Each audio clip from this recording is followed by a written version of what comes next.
Olá, 25 de junho de 2019, as principais notícias desta terça-feira estão aqui na TV Difusora. Acordo para uso da base de Alcântara deve ser discutido a partir de hoje em comissão na Câmara dos Deputados. Centro Histórico vai receber investimento de mais de 100 milhões de reais. Confira ainda informações atualizadas sobre o desaparecimento de uma criança em Belágua, no interior do Maranhão. No esporte, Sampaio perde para o Imperatriz pelo Brasileiro e sai do G4. Fique ligado na TV Difusora e tenha um bom dia, Maranhão.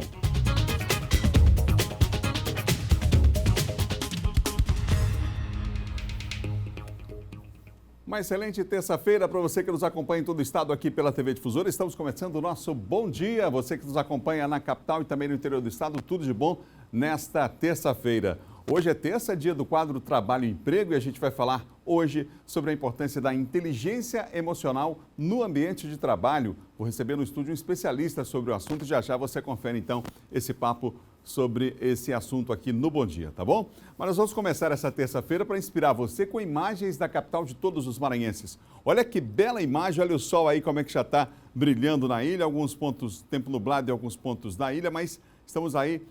Você tem imagens da Baía de São Marcos nesse momento, bela imagem para começar bem o dia inspirado aí, né?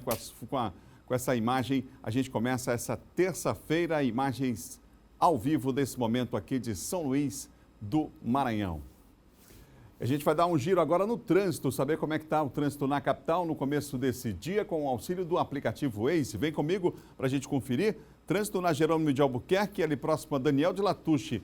Bastante complicado nesse momento, a Avenida Jerônimo de Albuquerque, portanto, já ali desde o Angelim, a situação bastante complicada, ali passando pelo Hospital São Domingos, você vê no detalhe, depois do Hospital São Domingos para frente, até que melhora o trânsito aí nesse exato momento na cidade. A Daniel de Latouche, lá em cima você vê no elevado também com trânsito lento nesse momento, na Daniel de Latouche, aí já é em cima aí no elevado da Coama. Via Expressa também aqui na lateral com trânsito mais lento no sentido centro, mas está fluindo. Está fluindo o trânsito lá na Via Expressa. Vamos a outro ponto da cidade. Agora estamos aí na Avenida dos Franceses, local ali já com o trânsito já depois, passando do Detran para frente, ó, Parque Folclórico da Vila Palmeira, Detran, no sentido centro, o trânsito também lento, extremamente lento aí na Avenida dos Franceses nesse momento. O mesmo na Avenida São Marçal, lá no bairro do João Paulo, no sentido centro, o trânsito bastante carregado, ali próximo ao 24º Batalhão de Caçadores, né?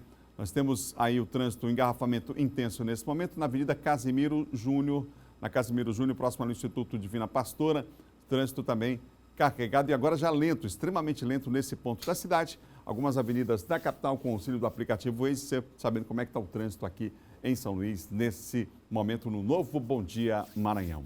Começa hoje, gente, em Brasília, a discussão do acordo entre Estados Unidos e Brasil, você sabe, para o uso da base de Alcântara, o Centro de Lançamento de Alcântara. Um parecer técnico está previsto para ser discutido na Comissão de Relações Exteriores e Defesa Nacional. Eduardo Ercília tem mais detalhes para nós sobre esse acordo. Eduardo, bom dia para você.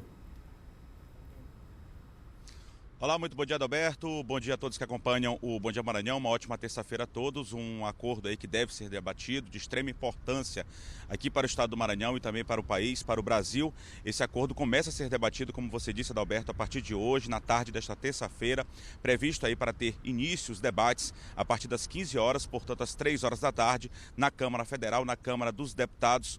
O relator desse processo, aí, desse parecer técnico, é um deputado maranhense, o deputado federal maranhense do MDB, Hildo Rocha, que deve aí ministrar esses debates, essas discussões a respeito desse acordo de salvaguarda tecnológica entre Brasil e Estados Unidos relacionado à base de Alcântara aqui no estado do Maranhão. A gente lembra, Adalberto, que esse parecer técnico ele vai ser debatido hoje porque foi antecipado, porque o deputado federal Eduardo Bolsonaro, do PSL, ele vai viajar com a comitiva brasileira para Osaka, no Japão, onde vai acontecer uma reunião do G20, do grupo aí dos 20 países que forma esse grupo, vai ser no Japão, e por conta disso essa viagem vai acontecer agora nesta semana, e por conta disso esse debate já foi antecipado para hoje. A gente lembra também que essa discussão já vem acontecendo desde que foi assinado esse acordo entre o presidente Jair Bolsonaro e também o presidente Donald Trump dos Estados Unidos, Jair Bolsonaro aqui do Brasil e Donald Trump dos Estados Unidos. Em abril deste ano,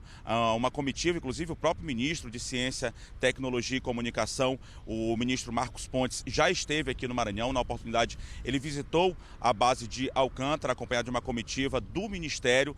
No início deste mês, uma comitiva também esteve na Guiana Francesa para acompanhar também os trabalhos que são desenvolvidos em uma base que é muito conhecida e também tem um trabalho aí aeroespacial, tecnológico muito forte na Guiana Francesa. Na oportunidade também foram políticos maranhenses, entre eles o senador Everton Rocha, também deputados federais, entre eles Bira, também Márcio Gerri, justamente para acompanhar, conhecer e participar mais efetivamente melhor desses debates que acontecem a respeito da base de Alcântara. A principal preocupação é a respeito das comunidades quilombolas, mas a gente lembra que em abril, quando o ministro Marcos Pontes esteve em Alcântara, ele tranquilizou, falou que esse acordo inclusive vai ser bom para essas comunidades quilombolas, essas comunidades lá do município de Alcântara. Como eu disse, o parecer técnico deve ser debatido hoje e a própria comissão, os deputados, enfim, a classe política falou da importância de aprovar esse parecer técnico desse acordo de salvaguardas até o final deste mês de junho. A gente lembra que no próximo mês, a partir do dia 15 de julho, começa o recesso parlamentar na Câmara dos Deputados e por conta disso há uma celeridade aí por conta dos políticos que participam dessa comissão para a aprovação desse parecer técnico do acordo de salvaguardas tecnológico entre Brasil e Estados Unidos relacionado à base de Alcântara. A gente volta com você, Adalberto. Obrigado, Eduardo, pelas informações. Vamos ficar atentos aos critérios aí desse acordo entre Brasil e Estados Unidos e a discussão está sendo encaminhada nesse exato momento lá em Brasília.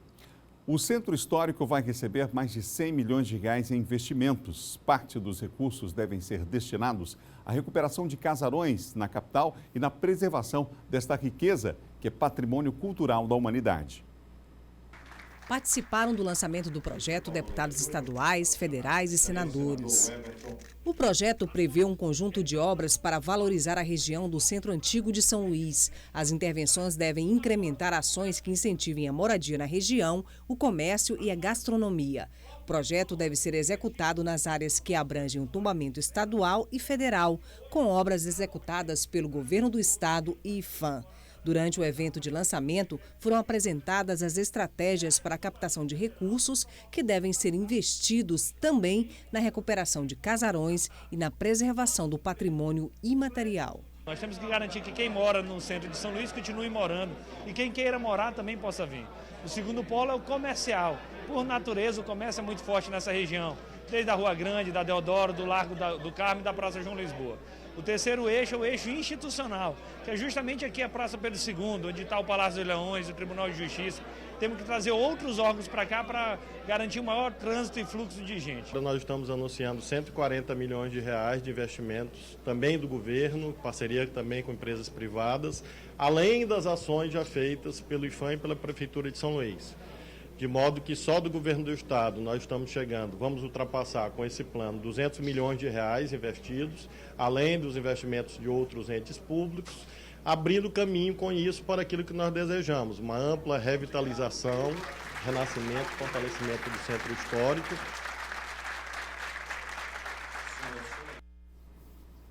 Anúncio importante desse investimento feito no começo da semana, portanto ontem, segunda-feira, pelo governador Flávio Dino, você acompanhou na reportagem. Vamos falar agora de segurança? Uma força-tarefa foi montada no município de Belágua em busca de um bebê que está desaparecido há vários dias. Segundo depoimentos dos pais, a criança sumiu à noite enquanto estava dormindo. O caso foi registrado na madrugada do último sábado. Até agora ainda não há informações sobre o paradeiro de Jonathan Alves dos Santos, de apenas 2 meses de vida. Foi levantada a hipótese de que os pais poderiam estar envolvidos no desaparecimento.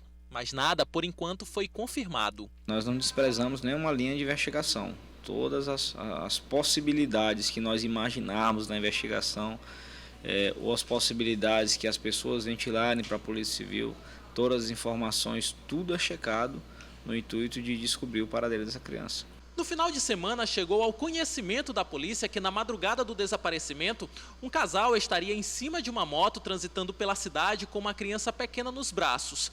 Depois de realizada uma apuração, foi constatado que de fato essa situação ocorreu, mas que na verdade se tratava de um outro casal que estaria levando o filho até o hospital para receber atendimento médico.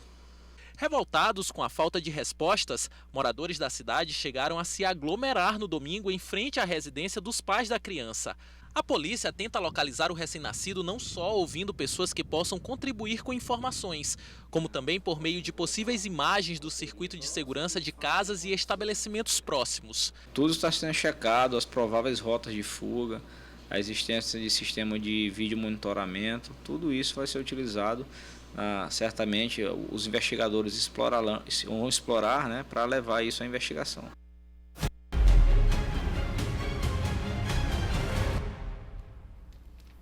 Silvão, esse caso de Belágua ainda é cercado de mistério, a polícia não tem detalhes ainda de como que aconteceu isso sobre isso, até porque a criança continua desaparecida, né, Silvão? Que informações você tem mais recentes sobre esse caso? Olha, o delegado Jackson, que é um delegado que foi enviado para lá, ele ontem reinquiriu novamente os pais dessa criança, o Tiago e a mãe do bebê. Inclusive, ela passou no período da tarde por uma entrevista com um psicólogo. A polícia já concluiu que, inclusive, o pai da criança ele tem problemas de saúde, né? E, de qualquer forma, ainda continua forte a hipótese de que o Jonathan ele tenha sido raptado por alguém, né? O que falta entender é quem iria ou quem teria coragem de entrar na casa durante a madrugada, porque os pais são enfáticos em afirmar de que estavam tudo no mesmo quarto, a criança estava na rede, o casal estava na cama e eles não perceberam que alguém deve ter entrado. A casa lá é vulnerável também, não tem portas, o único obstáculo que é colocado na porta da cozinha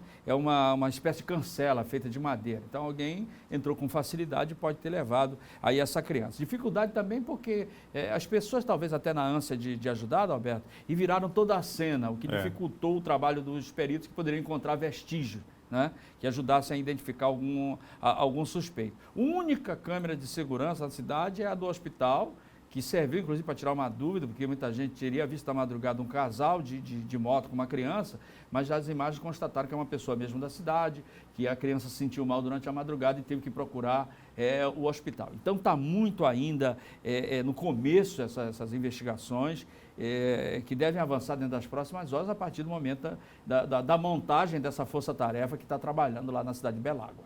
Ontem houve uma tentativa de assalto numa loja na cidade operária e aí a polícia agiu rápido lá e prendeu, inclusive, os acusados, né, Silvano? Exatamente. O pessoal lá da equipe lá do 6º Batalhão agiu de forma rápida. A avenida principal da cidade operária, lá é tudo próximo, inclusive da própria delegacia, próximo também do quartel, então não teve dificuldade. Você vê a ousadia, né, daqueles que tentaram assaltar a loja próxima aí. Bem próxima a toda aquela estrutura que tem ali de segurança. Não deu outra. Apesar de eles terem refém, feito as funcionários da loja como refém, os policiais negociaram. O importante, não foi disparado um único tiro, embora eles estivessem armados, renderam os 4, sendo um deles um adolescente, e levaram para a delegacia, onde eles foram autuados em flagrante por tentativa de roubo. Obrigado, Silvano. Daqui a pouco a apresentação na Secretaria de Segurança daqueles acusados aí do caso do Banco do Brasil, né? Isso, da explosão do Banco do Brasil lá do Calhau, todos presos, inclusive a polícia já vinha perseguindo esse pessoal, que aqueles mesmos que se envolveram naquele acidente com aquela viatura, na perseguição que houve há dias atrás ali, que foi terminar lá na Rua da Caema, na Vila Conceição do Altos do Calhau. Eles já estavam preparados para explodir outro banco, né? E a polícia agora comprovou que eles são parte da quadrilha que explodiu de forma audaciosa também aquela agência do Banco do Brasil ali do Calhau. Obrigado, Silvano. Ok, bom dia, Alberto. Bom dia a você, bom dia a todos. Bom dia. Silvão Alves, que apresenta de segunda a sexta, às 6 da manhã, aqui na TV Difusora, o Bandeira 2. Vamos falar de Imperatriz, vamos para a segunda maior cidade do estado. Em Imperatriz, crianças vítimas de lábio leporino, a chamada fissura labial, são preparadas essas crianças para a cirurgia que corrige o problema. O procedimento é realizado de graça, em parceria com uma universidade particular. Entre os pacientes atendidos, a pequena Flávia Letícia, de apenas 8 meses. Ela é acompanhada desde quando nasceu e hoje veio realizar os exames preparatórios que antecedem a cirurgia. Aí a pediatra me indicou, me deu o coisa daqui, né? O endereço daqui e eu vim após sair do hospital. A criança é uma das atendidas pela equipe de profissionais do Centrinho de Imperatriz. Então a gente conta com todos esses profissionais e eu, enquanto professor da universidade, acabo acompanhando os alunos da graduação de enfermagem, que é um momento tanto para eles aprenderem a realizar o exame, ter esse contato na consulta de enfermagem com essas crianças, como também melhorar, né, o atendimento delas, visto que a gente conseguiu diminuir esse tempo de espera, então isso é muito importante para essas crianças. A gente faz exercícios de forma lúdica, onde a gente faz a instalação de alguns fonemas para ajustar essa fala. Então, a criança ou adulto que passou muito tempo com o palato aberto ou mesmo com o lábio aberto, ele precisará, depois dessa cirurgia, principalmente, desses ajustes dos pontos articulatórios da fala. Com o equipamento de eletrocardiograma, é possível agilizar o atendimento em 30 a 90 dias para que as cirurgias aconteçam no período correto. A indicação é que a cirurgia aconteça a partir dos 6 meses de idade e por mês são de 10 a 15 procedimentos realizados pelo centrinho. O acompanhamento pós-cirúrgico acontece até a fase adulta. Confira agora o nosso giro de notícias. Mais de 1.000 municípios localizados em todo o país, além de 10 distritos sanitários especiais indígenas, vão começar a receber 1.975 profissionais selecionados para o Mais Médicos. Segundo o Ministério da Saúde, o reforço vai beneficiar mais de 6 milhões de pessoas que vivem nas áreas mais vulneráveis do Brasil. Os profissionais selecionados terão até o dia 28 de junho para comparecer aos municípios e iniciar as atividades das unidades de saúde. 121 profissionais vão reforçar o Mais Médicos no Maranhão. O Ministério da Saúde confirmou 596 mil casos de dengue neste ano, até o dia 10 de junho. O número de casos prováveis da doença, ou seja, ainda não confirmados, é ainda maior, 1.127.000 pessoas. Em relação a 2018, houve um salto nos casos de dengue no país. Também o número de mortes por dengue neste ano é mais que o dobro de 2018. Até aqui, foram registradas 366 mortes.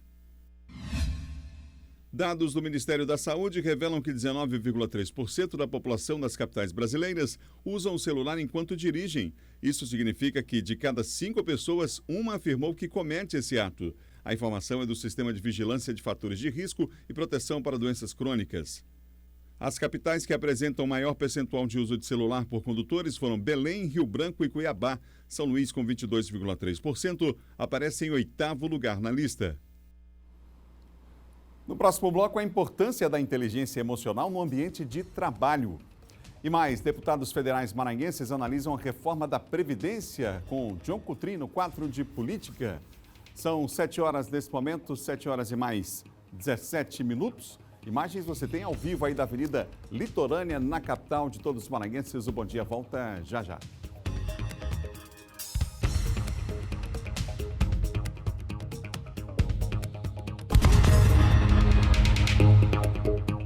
Estamos de volta com o Bom Dia Maranhão ao vivo para todo o estado pela TV Difusora. A partir de hoje estão abertas as inscrições para o Fundo de Financiamento Estudantil FIES 2019 para o segundo semestre. Eduardo Ercília tem detalhes para a gente sobre esse prazo que é extremamente importante. Eduardo. Claro, Adalberto, muito importante, é uma forma também das pessoas ingressarem aí na universidade, em universidades aqui de todo o país. Esse prazo, como você disse, Adalberto, começando nesta terça-feira, dia 25 de junho e se estende até o dia 1º de julho. É um período pequeno, mas aí tem alguns dias para que as pessoas possam fazer justamente essa inscrição. Do dia 25 de hoje até o dia 1º de junho. As pessoas que podem fazer a inscrição, aquelas pessoas que fizeram o Exame Nacional do Ensino Médio, o Enem, a partir do ano de 2010. Isso é uma informação muito importante. Tem muita gente que acha que a pessoa tem que ter feito o Enem no ano anterior. Não, para o FIES, é diferente do SISU, por exemplo. Por exemplo, para o FIES, a pessoa tem que ter feito o Enem, o Exame Nacional do Ensino Médio, a partir do ano de 2010. A pessoa tem que ter tirado nota acima de 450 pontos nas provas e não ter zerado a prova de redação. Esses são alguns pré-requisitos para que as pessoas possam se inscrever no FIES. Os estudantes que também já concluíram, aí, as pessoas que já concluíram, já têm algum curso superior, também podem se inscrever no FIES, não tem nenhum tipo de problema, desde que não tenham nenhuma pendência, nenhuma dívida com financiamento. financiamento. Também pode se inscrever no FIES. E também os bolsistas parciais do programa Universidade para Todos, que é o ProUni, também pode financiar o valor restante do curso, desde que seja para a mesma graduação e o valor da soma do ProUni com o FIES não ultrapasse o valor de semestralidade. Essas são algumas indicações, alguns requisitos para que as pessoas possam se inscrever nesse fundo, como eu disse, que é aí para ingressar, um dos fundos aí, um dos programas do governo federal para poder ingressar nas universidades. A gente volta com você, Adalberto. Obrigado, Eduardo, pelas informações. Daqui a pouquinho, Eduardo Ericeira volta ao vivo aqui no Bom Dia. Olha, agora é hora do quadro Trabalho e Emprego aqui no Bom Dia Maranhão. Vamos ver.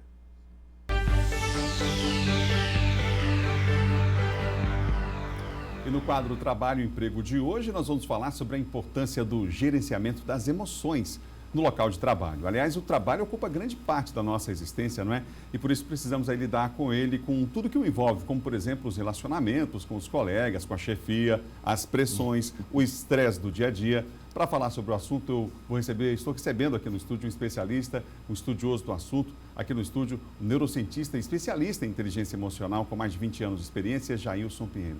Jailson, obrigado por ter atendido o nosso convite, viu? Nossa, a honra é toda minha. Está no teu programa e também está em São Luís, no Maranhão. Que bom, Jailson. A gente vai começar pontuando algumas situações para facilitar para o telespectador o entendimento desse tema que é tão vasto. Só ele daria, no mínimo, aqui 1 hora de programa, né? Mas a gente começa falando inicialmente sobre a importância das pessoas conhecerem as suas próprias emoções. Isso faz mesmo diferença? Faz mesmo diferença porque precisamos entender que, ao contrário do que nós aprendemos na escola, nós não somos seres racionais. Né? Para a neurociência, nós somos seres emocionais, o que significa que nós somos baseados em emoções. Tanto os nossos sentimentos e comportamentos são alimentados pelas emoções que nos gerem. Então, por isso que essa frase tem toda importância e sentido. E é possível? Qual o caminho para se conhecer essas emoções? Então, não é algo simples. É preciso, primeiro, que a pessoa tenha uma predisposição em querer entender isso. Nós somos levados, literalmente, e conduzidos pela nossa vida, pelas emoções que fazem parte da nossa configuração biológica. E o importante é entender que essas emoções começam a se estruturar desde o ventre da nossa mãe. O que significa que a espécie humana, ela começa a aprender não depois que nasce, mas ela começa a aprender de forma emocional ainda no ventre da mãe. Isso é delicado, porque significa que uma mãe transmite para seu filho tudo o que ela sente, o que ela pensa, o que ela deseja, através dos sentimentos. Então, quando você fala, e o que é preciso para compreender minhas emoções? É preciso você estar disposto a entender que você é fruto de um processo emocional que teve início ainda lá, no ventre da sua mãe. O que para uma pessoa se torna algo muito mais grave, porque ela pode carregar consigo uma carga emocional, por exemplo, de raiva ou de alegria, mas que ela não entende muito bem por que sente isso. Obviamente, é um programa emocional que foi configurado lá no ventre da mãe. Um momento de tristeza, um momento de angústia dessa mãe, enfim. Então, o primeiro passo para se querer compreender suas emoções é estar disposto a isso, né? E certamente com a ajuda de um profissional que possa conduzir esse processo. Vamos falar do segundo tópico aqui nessa nossa conversa, que é: que emoções determinam suas competências? Pois é, quando você fala em trabalho, isso é importante. Acabamos de aprender agora que nós somos seres emocionais, o que significa que tudo que nós fazemos em nossa vida tem emoção como pano de fundo.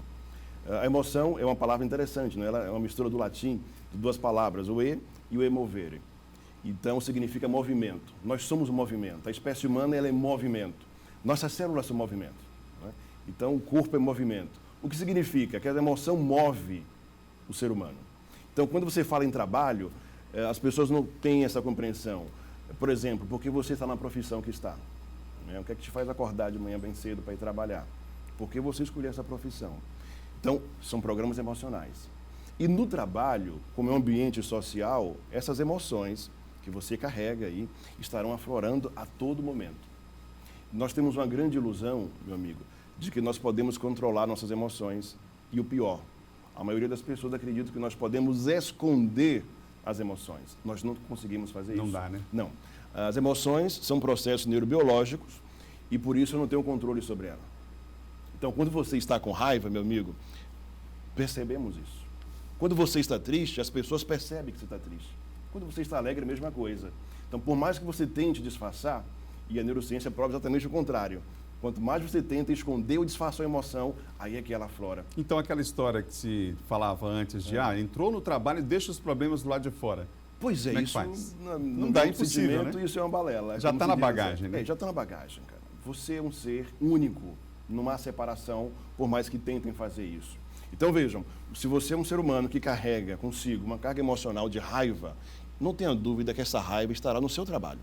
Essa raiva, ela será disseminada pela equipe que você faz parte. Isso, quando trabalhamos com liderança, isso é muito evidente. O que o líder traz para a sua equipe é aquilo que ele tem dentro de si. Então, uma pessoa que trata mal o seu subordinado, sua equipe, né? Uma pessoa que precisa humilhar outra para se sentir melhor, isso é um programa emocional que esse indivíduo vem alimentando por vidas e ele não percebe isso. E é preciso estar atento a isso, porque hoje as empresas, há muito tempo já, contratam as pessoas em geral e muitas vezes as pessoas perdem o emprego, não por habilidades técnicas que têm, mas por competências emocionais. Perfeito. Né? Então, quando trabalhamos com empresas, e o que você fala tem todo sentido, que o que acontece? Hoje uma empresa, ela contrata um indivíduo, um profissional, pelas suas competências técnicas, mas está demitindo pela sua incompetência emocional. Falta a competência emocional, por isso que o nome é inteligência emocional. Não é algo fácil. Se fosse fácil, o nome não seria inteligência. Compreende? Então, para você entender como isso impacta na nossa vida, em todos os âmbitos, mas aqui o nosso foco é trabalho. Então, no trabalho, sua atividade, sua profissão, os seus relacionamentos com seus colegas serão movidos pelas emoções que estão aí contigo.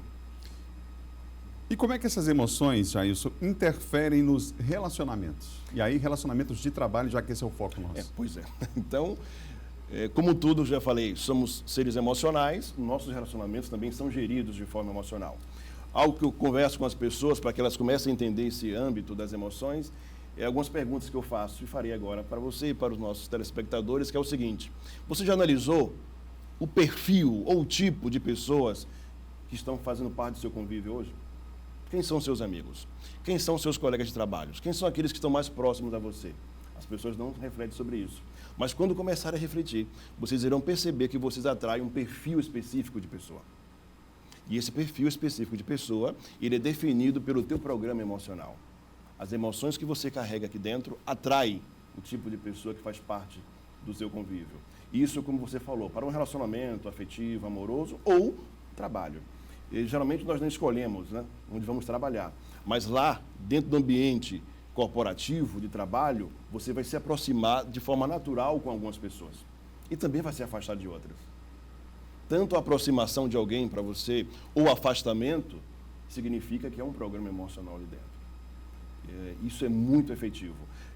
Há pessoas que ficam mudando de empresas, por exemplo, né? Oh, professor, eu já passei por 20 empresas, nenhuma presta. Opa! Será que nenhuma dessas presta? Aí, né? Alguma coisa errada. Ou então você possui um programa emocional, um amigo que não consegue se adaptar ao ambiente de trabalho. Isso vale para os relacionamentos, inclusive, né? Tudo, qualquer tipo de relacionamento. Né? E do trabalho. Fora do trabalho também. Agora, para encerrar, Jailson, pena que o nosso tempo é pequeno, mas o assunto é vasto. Que emoção move a sua profissão? Essa pergunta é chave, todo mundo deveria fazer essa pergunta? Todos deveriam fazer essa pergunta, é algo que eu defini como estratégia de ensino sobre as emoções para as pessoas, é uma pergunta provocadora, litiva, porque ela vem questionar o que é que move a sua profissão. Por que você faz o que faz hoje? Por que você trabalha no que trabalha hoje? Uma reflexão que eu quero deixar para você nesse final da nossa conversa, é algo que a gente não pode se estender aqui agora, mas pelo menos você que é um profissional, pense qual emoção move a tua profissão. Qual emoção moveu você a escolher a fazer o que você faz hoje? Essa resposta que você encontrar vai te explicar muitas questões que certamente você tem sobre a tua forma de trabalhar. Jailson, obrigado pelas dicas, pelas reflexões aqui no nosso quadro Trabalho e Emprego. E agora nós vamos falar de política.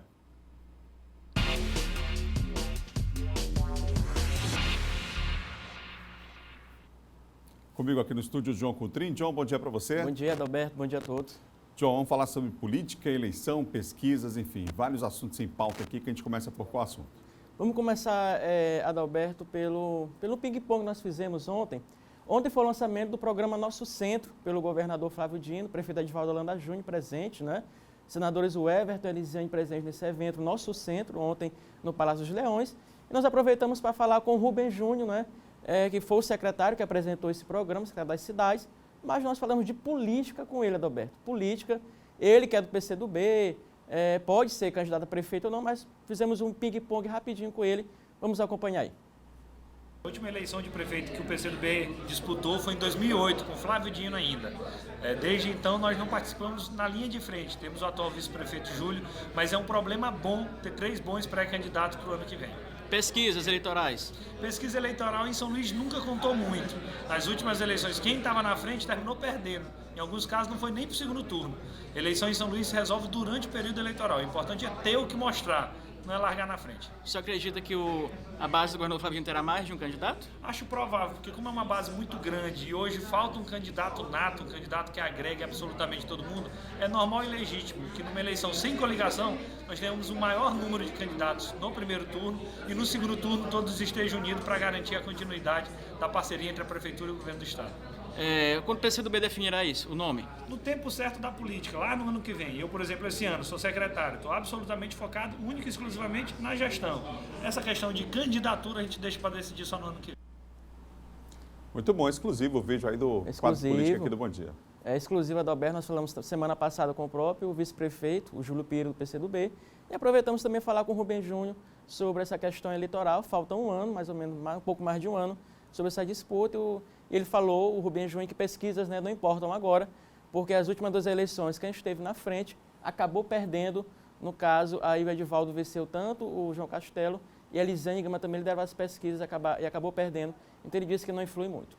João Coutrin, ele falou que vai esperar um tempo certo da definição. Se a eleição para prefeito está longe, você imagina para governador, né? Mas ainda assim, ontem, inclusive durante a solenidade lá, saiu uma frase solta lá que o pessoal começou a fazer ligação aí com a eleição. Não poderia ser diferente até pela clareza da frase. Né? Adalberto, nós conseguimos esse vídeo com exclusividade, porque ninguém esperava o governador ter falado isso. Uma brincadeira, né? Ontem, claro.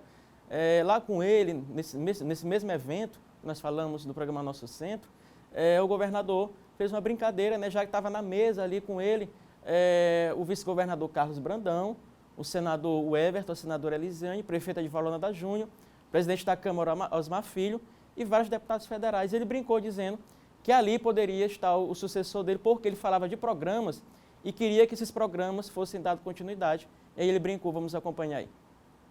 Eu espero que o próximo governador, que pode estar aqui entre nós nesse momento, ou governadora, eu disse pode. Aí ele brincou um pouquinho. Deixou claro ali o verbo, né? Exatamente, Adalberto. João Coutrin, vamos continuar falando sobre política, porque os deputados federais aí fizeram para você também uma análise sobre o andamento da reforma da Previdência, né? É isso, vamos acompanhar o primeiro deputado, nós falamos com o deputado Gastão Vieira e o deputado Bira do Pinaré sobre a reforma da Previdência. Vamos acompanhar o que o Gastão falou. O governo tem se esforçado muito pouco para construir uma maioria para a reforma da Previdência. O grande comandante hoje é, sem dúvida nenhuma, a Câmara, na pessoa do seu presidente Rodrigo Maia. Até aquela boa relação que havia com o governo, o ministro Paulo Guedes, ao criticar de uma forma deselegante o relatório do relator Samuel Moreira, queimou as pontes. Portanto, o que saiu hoje da Câmara com relação à reforma da Previdência é por exclusiva responsabilidade dos deputados federais. Agora o deputado Bira do Pinaré. Eu diria que ainda não tem a maioria que o governo precisa para aprovar a reforma. E nós estamos lutando para manter os direitos dos trabalhadores e das trabalhadoras. Achamos que a reforma pode acontecer, mas não pode afetar, sobretudo, os mais pobres e os direitos daqueles que têm expectativa na sua aposentadoria e no seu benefício. Adalberto, eles querem votar antes do recesso a reforma da Previdência. Vai ser uma batalha dura. Até o dia 15. John, bom dia para você. Bom dia, Adalberto, até amanhã.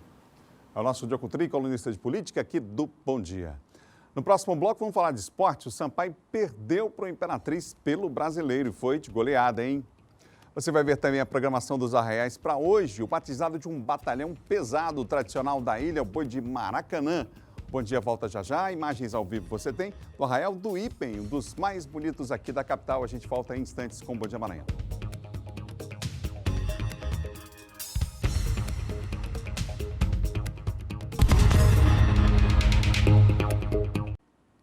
Ao vivo, de volta para todo o estado, Bom Dia Maranhão, nesta terça-feira, agora para falar de esporte.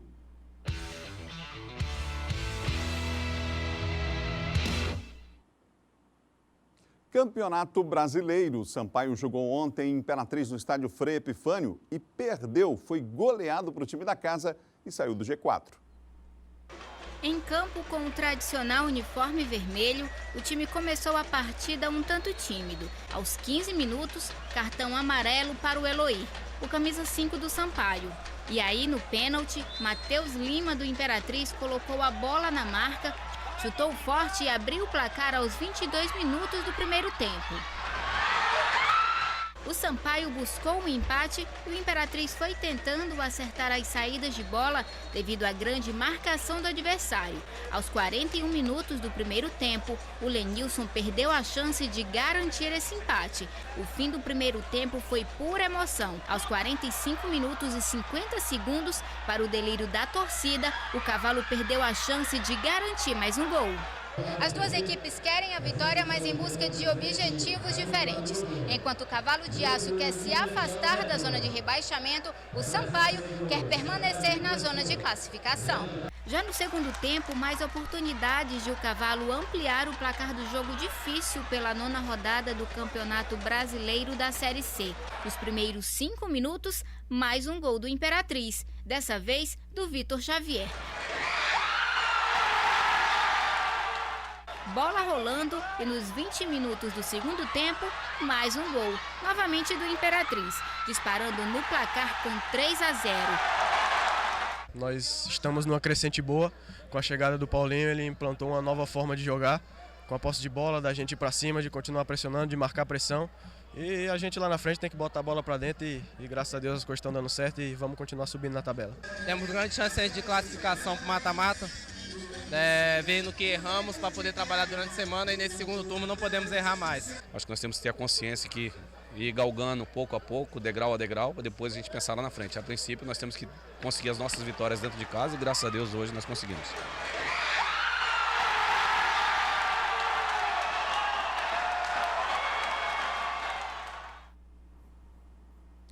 Vamos mudar de assunto, agora nós vamos conferir a programação dos Arraiais para a noite desta terça-feira, gente, com o Eduardo Ereceira, que está no Arraial do Ipe, um dos mais bonitos, eu falei ainda há pouco, você concorda, Eduardo, que é um dos mais bonitos aqui da capital?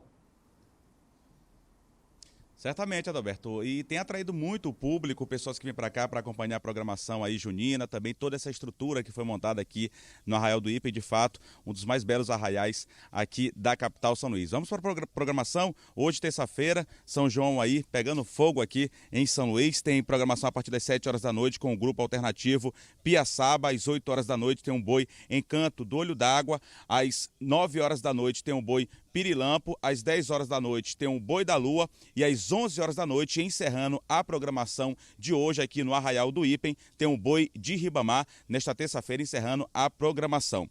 E no domingo o Maracanã recebeu visitantes de vários lugares para a cerimônia de batizado do boi. A repórter Cristiane Moraes foi quem acompanhou esta cerimônia tradicional e cheia de emoção. Vamos ver como é que foi. É uma mistura de sagrado e profano, um sincretismo religioso com a cara do Brasil, do Maranhão. Em dia de batizado, o terreiro do Boi de Maracanã recebe convidados. Outros grupos de Bumba Meu Boi vêm de todo lugar fazer sua homenagem, beber na fonte de quem carrega um centenário de história, 40 anos de agremiação organizada.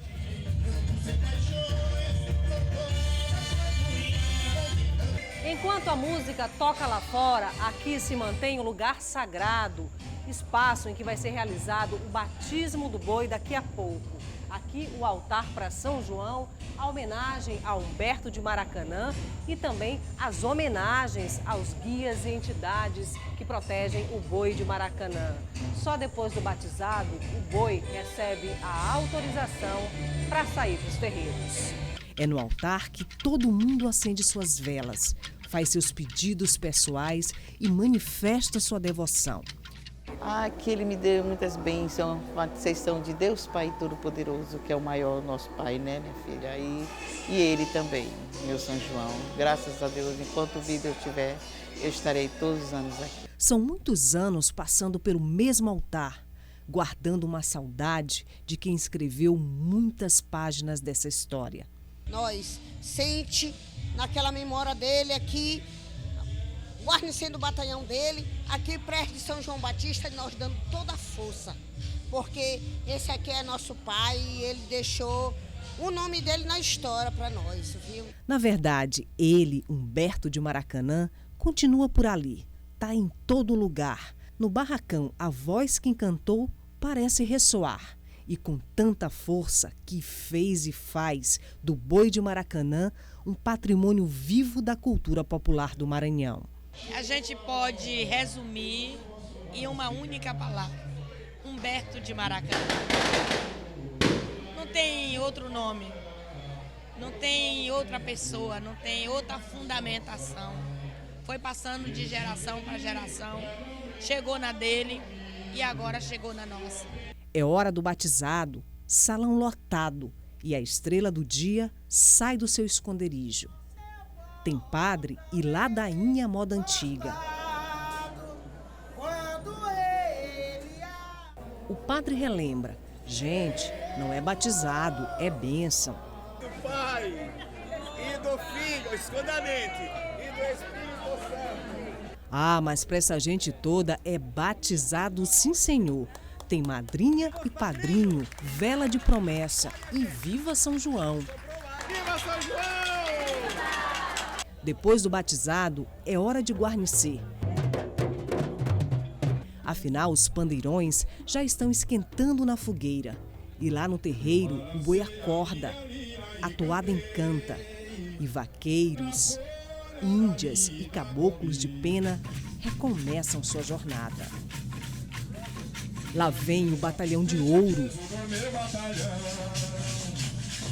E o mestre Ribinha, filho de Humberto de Maracanã, puxando a toada.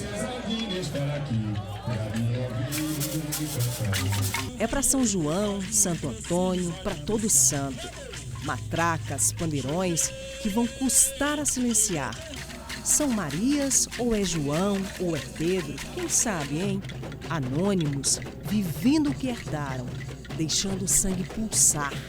É algo bem divino? O que é isso, afinal? Terceira vez que eu venho, então uma parte do coração já virou maranhense, já virou do Maracanã. Mulher, eu acho que a cultura maranhense ela é muito apaixonante, ela é visceral, ela é algo que a gente não precisa entender. É algo que a gente sente e ela toma conta, é mágico. Não tem resposta exata, não. É um pouco de cada um de nós nesse batalhão.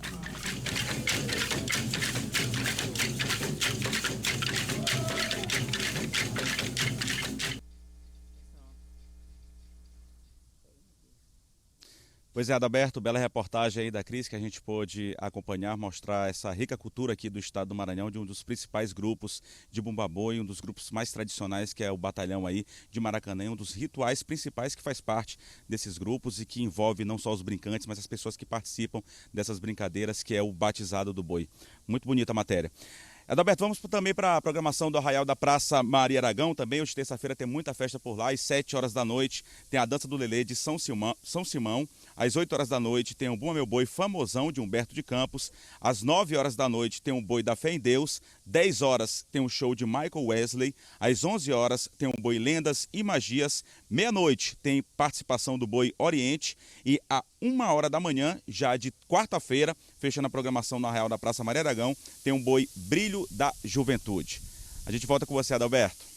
Obrigado, Eduardo. Está aí o nosso Eduardo Ericeira trazendo também a programação desta terça-feira, São João no Maranhão, não é? E nesse período junino é preciso ficar atento para prevenir riscos de acidentes envolvendo a rede elétrica.